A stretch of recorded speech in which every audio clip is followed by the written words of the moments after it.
बिस्मिल्लाहिर्रहमानिर्रहीम। अस्सलाम वालेकुम, वेलकम टू वीजी मेंटर। आज हम आपके लिए CS 201 की असाइनमेंट नंबर 3 का सॉल्यूशन लेकर आए हैं। लास्ट टाइम हमने CS 201 प्रैक्टिकल की असाइनमेंट की थी एंड वो भी आपकी बेस कर रही थी डेटा स्ट्रक्चर्स पर। एंड आपकी ये असाइनमेंट है, ये भी बेस करिए डेटा स्ट्रक्चर्स पर। अब आप लोग कंफ्यूज हो रहे हो कि डेटा स्ट्रक्चर क्या होते हैं, डेटा स्ट्रक्चर का क्या मतलब है। देखें, आपकी क्लासेस जो हैं वो आपका डेटा स्ट्रक्चर है, ठीक है, स्ट्रक्चर है आपका।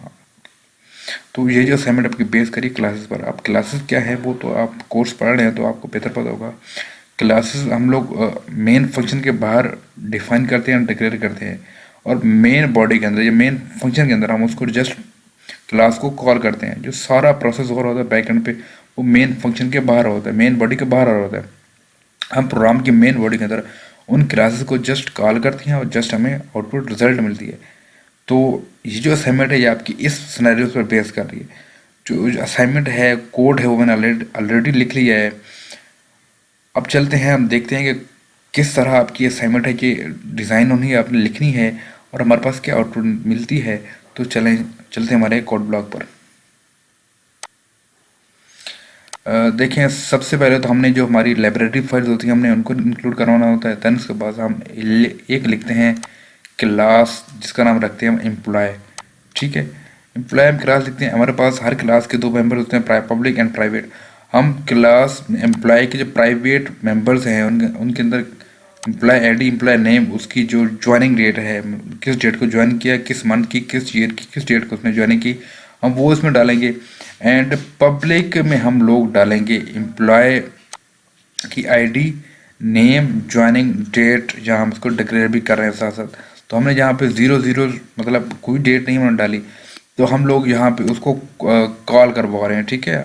ये हमारे पास जो हमने ऊपर लिए हैं, क्या कहते हैं, नेम, आईडी और डेट वगैरह, वो हम सारा इनको कॉल कर रहे हैं। तो अब यहाँ पे क्या हो रहा है, यहाँ पे हम लोग क्या करवाने का, हमारे पास जो हमने प्राइवेट मेंबर्स लिए थे, employee ID, employee name, joining date, joining month, joining year, उनको इनिशियलाइज करवा रहे हैं, ठीक होगी जरा। नीचे हमारे पास आ जाए, हम उनको उनकी वैल्यूज सेट कर रहे हैं। एम्प्लॉय हमने जो ऊपर वैल्यूज ली थी, ये इस एरिया में हमने जो ऊपर प्राइवेट मेंबर फंक्शन लिए थे, अब उनको वैल्यूज असाइन कर रहे हैं, ठीक है। और यहाँ पे हम उनको क्या कहते हैं, get employee ID, get name and get date, get month, get year, हम उनको रिटर्न करेंगे, ठीक है। ये रिटर्न करना लाजमी है। अब वाइट डिस्प्ले में क्या होगा, हमारे पास हमने जो ऊपर डेटा लिया है यहाँ पर हम वो सी आउट करवाएंगे कि हमने कौन कौन सा डेटा इकट्ठा किया है। यहाँ पे सी आउट होगा, ये हमारी क्लास जहाँ पे ख़त्म हो गई, ये हमारे क्लास का पैरामीटर है, ये क्लास यहाँ पे एंड हो गई। अब हमारे पास आ जाए मेन फंक्शन के अंदर, ये प्रोग्राम की मेन बॉडी आती है। इसमें हम लोग क्या कहते हैं, एम्प्लॉय एक वेरिएबल लेंगे एम्प्लॉय E1 का, जो हमारी क्लास थी उसका हम एक एम्प्लॉय 1 लेंगे, देन एम्प्लॉय 2 लेंगे, एम्प्लॉय 2 का हम वैल्यूज असाइन करेंगे, ठीक है। जहाँ तो मैंने फर्जी क्या कहते हैं, जब यहाँ तो मैंने जस्ट फॉर एग्जांपल एक आईडी लिखी है और एक ग्रेड लिखी है, तो आप लोगों ने इसको चेंज कर लेना है बाद की, ठीक है। देन हम सी आउट करवाएंगे कि हम हमारे जो फर्स्ट डिफ़ॉल्ट कंस्ट्रक्टर है उसकी मदद से हमारे पास क्या डिस्प्ले होगा। तो एम्प्लॉय 1 का जो डेटा है हमारे पास वो डिस्प्ले होगा। देन हम सी आउट के लगेंगे स्टेटमेंट के, हम जो हमारे पास यूजिंग पैरामीटराइज्ड कंस्ट्रक्टर है उसकी मदद से हम डिस्प्ले करवाएंगे कि हमने जो जो पैरामीटर पास करवाए उसमें क्या क्या डिस्प्ले हो रहा है, ठीक है। वो हम डिस्प्ले यहाँ पे करवाएंगे। देन सी आउट में हम लगाएंगे कि employee 1 having employee 2 copy data member values, mean employee 1 ने जो डेटा वैल्यूज कॉपी की हैं हम उसको यहाँ पे सी आउट करवाएंगे या प्रिंट करवाएंगे। तो ये वो सारी हमारे पास स्टेटमेंट्स हैं, ये हम लगा के इनको डिस्प्ले करवा देंगे, ठीक है।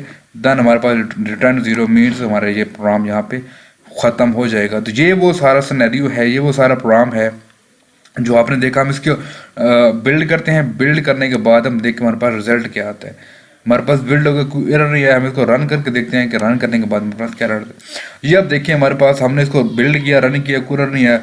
अब देखिए हमारे पास एम्प्लॉय 1 यूजिंग डिफ़ॉल्ट कंस्ट्रक्टर हमने को कोई चीज़ नहीं दी थी, तो वो वैसा का वैसा ही उसने डिस्प्ले करवा दी। एम्प्लॉय 2 यूजिंग पैरामीटराइज्ड कंस्ट्रक्टर, हमने जब उस एम्प्लॉय 2 था हमने उसको वैल्यूज़ दी थी। जो आपको याद हो, मैंने एक जस्ट फॉर एग्जांपल एक आईडी ली थी विजय मेंटर लिख दिया था, and joining date, joining month, joining year मैंने डाल दिया था। अब नीचे जो थर्ड स्टेटमेंट थी, employee one having employee two copy data number values, ठीक है। अब एम्प्लॉय वन ने क्या किया, एम्प्लॉय टू की जो मेंबर की जो वैल्यूज थी, डेटा मेंबर्स की वैल्यूज थी, उसने कॉपी कर ली, तो सेम एज यहाँ पे प्रिंट हो गई। तो ये था हमारे पास आपकी CS21 के सेवन नंबर 3 का सोल्यूशन। होप सो आपको ये सोल्यूशन समझ आया होगा। अगर समझ नहीं आया, कोई क्वेश्चन है तो मुझे कमेंट कर दें। इंस्टाग्राम आईडी का लिंक नहीं मुझे, तो मुझे वहाँ मैसेज कर दें।